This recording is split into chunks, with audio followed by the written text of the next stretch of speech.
4 years ago today, our community was shut down by COVID, and a local woman is still recovering from her frightening experience with the virus. News Channel 2's Kirk Tupai tells us how severe this case became and how she's recovered from the worst fear she's ever experienced.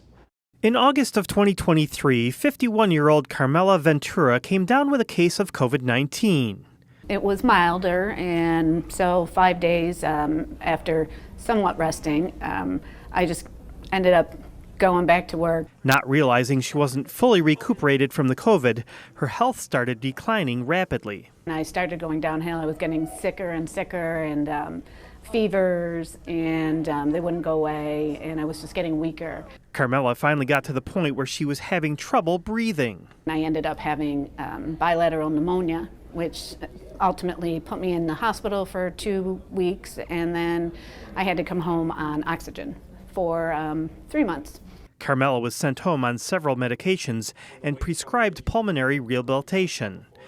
Because her case was a little different, being post-COVID, she ended up in a specialized program at the Sitrin Medical Rehabilitation Center.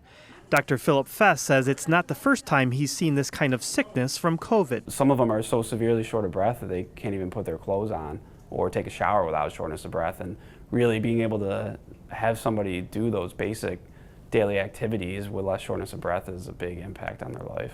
Carmela spent months performing lung and strength exercises in order to resume her regular activities, and that's all due to receiving the proper diagnosis and treatments. Post-virus or infection can cause a restrictive disease where you can't get enough air in. So treatment approaches for breathing exercises and flexibility exercises and aerobic prescription is a little bit different depending on what the etiology or the diagnosis is. Carmela believes a good portion of her recovery wouldn't have been possible without the help of Dr. Fess. His confidence gave me confidence.